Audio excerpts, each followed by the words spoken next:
Lingkungan adalah segala suatu hal yang ada di sekitar kita, termasuk juga tempat tinggal kita. Tempat tinggal yang layak artinya adalah lingkungan yang bersih, yang jauh dari sumber penyakit dan jauh dari polusi.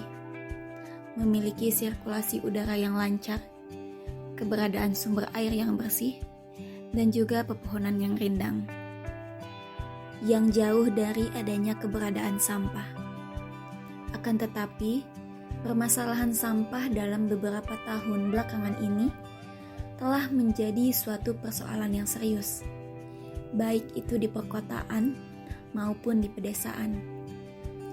Persoalan sampah-sampah hasil produksi manusia, baik itu yang bersifat organik maupun anorganik, terus berkembang seiring dengan bertambahnya jumlah penduduk di suatu wilayah dari tahun ke tahun. Persoalan sampah tidak dapat dipungkiri akan selalu ada dari waktu ke waktu. Kementerian Lingkungan Hidup dan Kehutanan atau KLHK mencatat bahwa Indonesia menghasilkan sampah sebanyak 21,88 juta ton pada tahun 2021. Bahkan sebuah studi memperkirakan sebanyak 1,3 miliar ton sampah akan memenuhi bumi pada tahun 2040, baik itu di daratan maupun di lautan, apabila kita tidak melakukan upaya apapun dalam mencegahnya.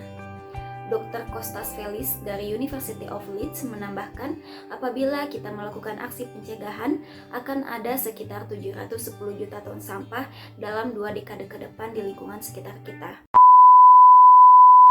Ironis, kondisi laut Indonesia kini berada dalam situasi kurang beruntung. Beberapa titik sudah jadi tempat pembuangan sampah. Sampah berasal dari rumah tangga warga sekitar. Tumpukan sampah semakin memburuk. Lautan sampah di belakang Pasar Bajaran Kabupaten Bandung belum terangkut. Tumpukan sampah ikut terbawa arus hingga menghambat aliran kali. Lalu, mengapa persoalan mengenai sampah ini dapat dikatakan tidak dapat usai dibicarakan? Apakah pemerintah, stakeholder, ataupun kita sebagai masyarakat yang bertanggung jawab atas lingkungan kita tidak mengatasi permasalahan mengenai sampah ini? Dalam mengatasi permasalahan ini, pemerintah, stakeholder, ataupun masyarakat lainnya bukan tidak melakukan upaya apapun, melainkan pengelolaan sampah yang dilakukan tidak berjalan secara optimal. Sampah-sampah selalu berakhir pada tempat-tempat sampah, baik itu sampah rumah tangga, pasar, pusat perbelanjaan, perkantoran, industri, rumah sakit, dan lainnya. Sampah-sampah itu hanya diangkut oleh para pekerja kebersihan yang selanjutnya dipindahkan ke tempat pembuangan sampah akhir atau TPA. Tetapi tidak semua sampah tersebut dapat terangkut dengan baik oleh para pekerja kebersihan, melainkan sampah-sampah yang tidak terangkut itu selalu saja terlihat berserakan bertumpuk-tumpuk di pinggir jalan, sudut-sudut gang, di lahan kosong, di pinggiran sungai, atau bahkan di sungai itu sendiri. Pengelolaan sampah yang kurang optimal menjadi masalah yang aktual seiring dengan semakin meningkatnya tingkat pertumbuhan penduduk yang berdampak pada semakin banyaknya jumlah sampah yang dihasilkan. Beberapa penelitian menganalisis penyebab masalah-masalah yang terjadi pada pengelolaan sampah yang kurang optimal. Cardono mengatakan bahwa permasalahan pengelolaan sampah yang kurang optimal dilihat dari tingginya jumlah sampah yang dihasilkan, tingkat pelayanan pengelolaan sampah yang masih rendah, tempat pembuangan sampah akhir yang terbatas jumlahnya, institusi pengelola sampah, dan masalah biaya. Sedangkan Khairul menganalisis permasalahan yang dihadapi dalam pengelolaan sampah yang kurang optimal dilihat dari kurangnya dasar hukum yang tegas, tempat pembuangan sampah yang tidak memadai, kurangnya usaha dalam melakukan pengomposan, dan kurangnya pengelolaan tempat pembuangan akhir dengan sistem yang tepat. Permasalahan mengenai sampah merupakan hal yang sangat membutuhkan perhatian serius dari berbagai pihak dan juga warga sekitar. Karena untuk saat ini sampah masih menjadi persoalan yang mendapati kegagalan dalam hal penanganannya. Padahal jika dilihat dari dampak yang pasti terjadi dalam masyarakat, jika penanggulangan sampah tidak ditangani dengan baik, maka akan berimbas pada menurunnya kualitas kehidupan, keindahan lingkungan, potensi terjadi banjir akan lebih besar karena tidak menutup kemungkinan sampah area tersebut akan menghalangi arus air sehingga terjadi bencana alam seperti banjir dan menurunnya kualitas kesehatan warga masyarakat yang tinggal di sekitar area polusi sampah. Jika hal ini terus berlangsung dalam jangka panjang, maka dapat mempengaruhi arus investor daerah, daya jual dan daya tarik daerah tersebut akan menurun drastis. Bahkan menurut ahli kesehatan, polusi sampah mengakibatkan dampak buruk terhadap kesehatan. Hal ini mengakibatkan berbagai macam penyakit bisa ditimbulkan di area polusi sampah tersebut, seperti terinfeksi saluran pencernaan, tifus, disentri, dan lain-lain. Faktor pembawa penyakit tersebut adalah lalat dan berkembangnya nyamuk-nyamuk yang menginfeksi manusia dikarenakan sampah yang menggunung. Pembuangan sampah selama ini dilakukan dengan ditumpuknya di pinggir jalan setapak, lalu tim gerak pembersihan sampah mengambil secara rutin hanya pada area tertentu. Daerah jalan setapak tersebut bahkan diacuhkan, padahal area itu sangat dekat dengan pemukiman warga. Bahkan di sana banyak terdapat rumah makan kecil-kecilan bagi warga yang ingin mempertahankan hidupnya. Tidak terbayang bagaimana virus-virus dan bibit-bibit penyakit sudah menyebar menginfeksi warga yang kurang sadar akan pentingnya kebersihan lingkungan. Karena tidak menutup kemungkinan bahwa masyarakat daerah itulah yang membuang dan menumpuk sampah begitu saja. Pembuangan sampah yang dilakukan menyebabkan pencemaran terhadap air, karena pembuangan sampah akan mengakibatkan terhambatnya proses air tanah. Apalagi jika ada sampah-sampah plastik yang tidak bisa diuraikan oleh tanah, akan mengakibatkan menumpuknya sampah dan limbah. Dampaknya saat musim hujan tiba, tanah tidak bisa menyerap air dengan baik, dan akhirnya terjadilah pengkikisan tanah yang tidak sanggup menahan tekanan air dan lalu menguap mencari daratan dan akhirnya menyebabkan banjir. Begitupun dampak dari sampah yang langsung dibakar. Bagaimanapun juga, sampah yang akan dibakar di pekarangan rumah memang lebih praktis. Tetapi dapatkah kita bayangkan, dalam jangka waktu panjang, cara seperti ini akan merugikan berbagai pihak, bahkan individu yang tidak bersalah pun akan terkena imbasnya karena lingkungan yang telah tercemar oleh polusi yang dihasilkan oleh pembakaran sampah tersebut. Orang yang seharusnya hidup sehat menjadi sakit dikunjungi berbagai penyakit, di antaranya gangguan pada pernafasan. Jika kita semua peduli terhadap lingkungan dan kesehatan, di samping kita harus tahu mengenai dampak-dampak buruk tersebut, kita juga tentu tidak ingin dampak tersebut menjadi ancaman untuk diri kita sendiri dan juga keluarga. Berikut adalah dampak buruk yang diakibatkan oleh lingkungan kotor serta polusi. Yang pertama, dampak buruk lingkungan kotor dan polusi sampah terhadap lingkungan. Lingkungan kotor serta polusi sampah bisa membawa dampak buruk, baik itu terhadap manusia maupun terhadap lingkungan. Dampak buruk lingkungan kotor serta polusi sampah terhadap lingkungan itu sendiri meliputi banyak hal, dan salah satunya adalah pencemaran air. Pencemaran air dapat terjadi ketika sampah dibuang ke sungai dan bukannya ke tempat sampah, dan ini terjadi di wilayah-wilayah yang tidak dapat dijangkau oleh tim pembersihan sampah seperti di daerah terpencil. Selain mencemari air sungai, pembuangan limbah atau sampah juga dapat menghambat proses air tanah, dan tentu saja ini merupakan sebuah kabar buruk mengingat air tanah sangatlah penting bagi manusia. Selain mencemari sungai dan menghambat proses air tanah, sampah juga dapat mencemari tanah dan menjadikannya tidak sehat. Sama halnya dengan sampah yang dibakar di pekarangan rumah, mengingat pembakaran sampah, apalagi sampah anorganik, dapat merusak lingkungan jika dilakukan secara terus-menerus. Jika semua hal tersebut terjadi di lingkungan kita, sebagai anggota masyarakat yang baik, tentu kita tidak boleh menyalahkan pemerintah setempat, mengingat kebiasaan warga masyarakat di lingkunganlah yang kemungkinan menjadi penyebabnya, sehingga masyarakatlah pihak pertama yang harus berusaha mengatasi permasalahan tersebut. Kedua, lingkungan kotor dan polusi sampah serta dampak buruknya terhadap manusia. Tak hanya membawa dampak buruk bagi lingkungan, polusi sampah dan lingkungan yang kotor juga dapat membawa dampak buruk bagi manusia yang tinggal di lingkungan tertentu. Sebagai contoh, polusi sampah diketahui dapat mengakibatkan peningkatan berbagai macam penyakit, infeksi saluran pencernaan, dan sebagainya.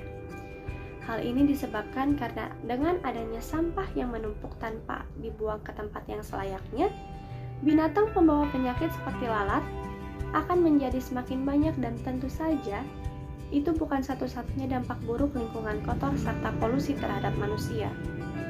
Dampak lain dari lingkungan yang kotor dan polusi sampah terhadap manusia yang sudah semestinya kita cegah yaitu terjadinya gangguan pernafasan.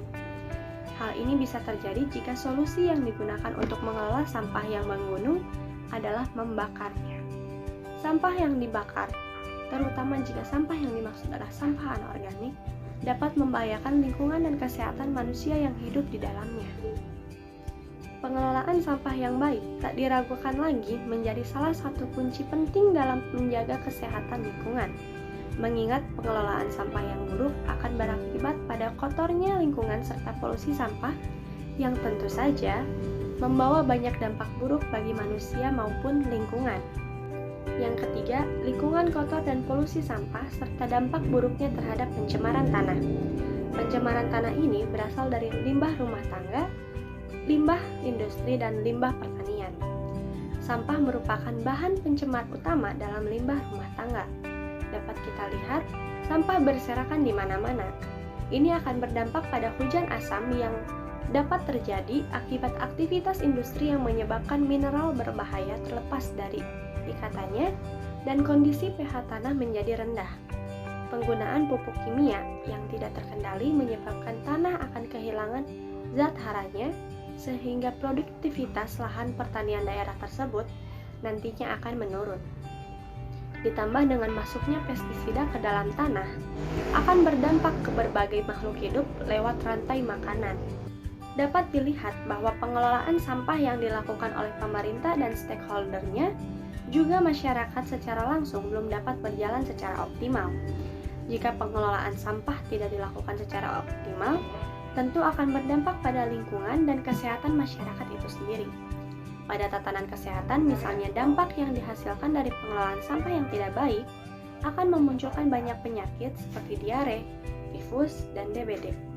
Sedangkan pada tatanan lingkungan khususnya, bagi sampah yang masuk ke drainase atau sungai akan mencemari ekosistem air yang berdampak pada berubahnya ekosistem perairan secara biologi dan juga menyebabkan terjadinya banjir. Jika dilihat dari sudut pandang sosial ekonomi, pengelolaan sampah yang kurang baik dapat membentuk lingkungan yang tidak menyenangkan bagi masyarakat seperti munculnya bau yang tidak sedap dan pandangan yang kurang menyenangkan. Selain itu, pengelolaan sampah yang tidak berjalan dengan optimal bisa juga berpengaruh terhadap kunjungan pariwisata daerah, serta turunnya tingkat kesehatan masyarakat yang berdampak langsung pada peningkatan biaya kesehatan yang harus dikeluarkan oleh masyarakat. Nah, ternyata sampah dapat memberikan dampak yang buruk terhadap kehidupan masyarakat. Oleh karena itu, tentunya kita harus bisa mengelola sampah dengan baik dan benar. Adapun cara mengelola sampah yang baik dan benar bisa dilakukan dengan cara rekayasa sosial. Dengan rekayasa sosial ini tentunya dapat memberikan efek positif bagi masyarakat. Lalu, apa itu rekayasa sosial?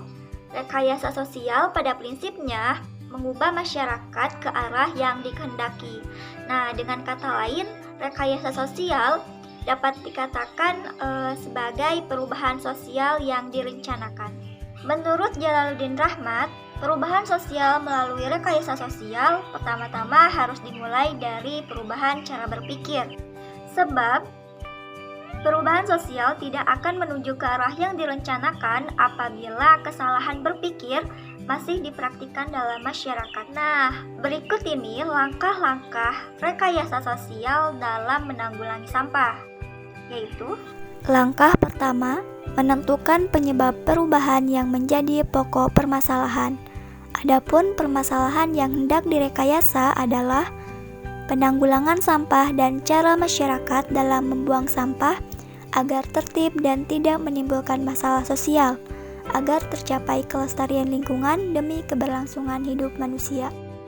Terdapat beberapa masalah yang menjadi tujuan perubahan sosial, yakni adanya pola pikir yang keliru mengenai sampah. Nah, di mana masyarakat menganggap bahwasanya sampah merupakan hal yang biasa. dan tidak akan memberikan efek buruk bagi kehidupan mereka. Namun, dalam kondisi sekarang, sampah menjadi hal yang penting untuk dikelola, sehingga keberadaannya tidak dapat memberikan efek buruk dan tidak dapat menjadi masalah serta gejolak sosial bagi masyarakat.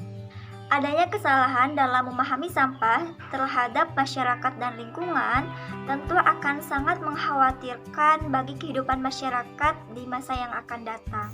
Langkah kedua yaitu proses rekayasa sosial menargetkan agen perubahan berasal dari individu, masyarakat secara luas, dan aparatur pemerintah. Hadirnya aparatur pemerintahan dalam agen perubahan karena posisi pemerintah bisa melakukan upaya menegakkan hukum dengan aturan yang disediakan oleh pemerintah itu sendiri. Nah, adapun peran utama dari agen perubahan yaitu 1. Sebagai katalisator menggerakkan masyarakat dalam perubahan. Kedua, sebagai pemecah permasalahan masyarakat. Ketiga, membantu proses perubahan. Nah, yang keempat yaitu sebagai penghubung sumber-sumber pendukung perubahan. Langkah ketiga, adapun saluran perubahan yang digunakan untuk rekayasa pengelolaan sampah ini terbagi atas saluran formal dan informal. Saluran perubahan atau channel of change merupakan media yang digunakan sebagai saluran untuk melakukan rekayasa sosial. Saluran formal yakni terbagi ke dalam dua bentuk, yaitu bentuk pertama, pelatihan pengelolaan sampah yang baik dan benar. Dan yang kedua, melakukan bimbingan teknis terhadap aparatur pemerintah setempat. Sedangkan melalui saluran informal, yaitu bisa dengan cara yang pertama, membuat surat edaran yang disebarluaskan kepada masyarakat. Dan yang kedua yaitu melakukan gerakan bersama tentang kesadaran hidup bersih. Nah, yang keempat, sasarannya adalah masyarakat, aparatur pemerintah, dan stakeholder lainnya.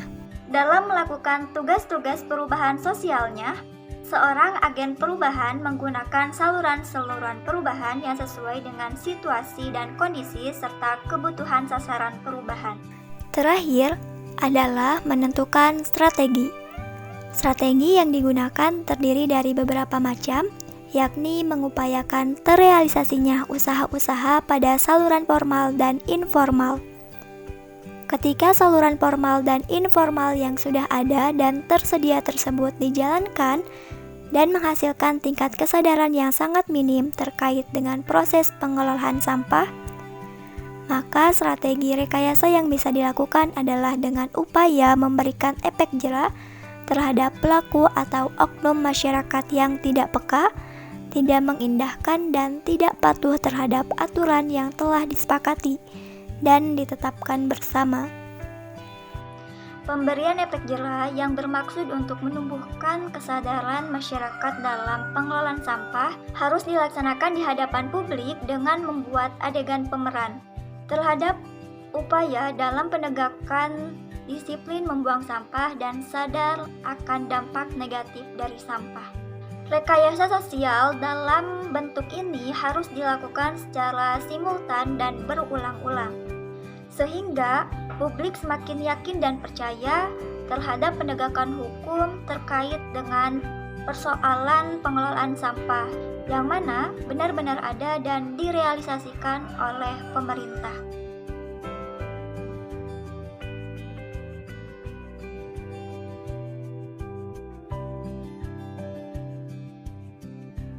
Mari kita menjadi manusia yang bertanggung jawab dengan lingkungan kita, dimulai dari hal terkecil yaitu membuang sampah pada tempatnya dan mengelola sampah yang kita hasilkan. Mari jaga lingkungan kita, sayangi bumi kita, karena jika bukan kita, siapa lagi?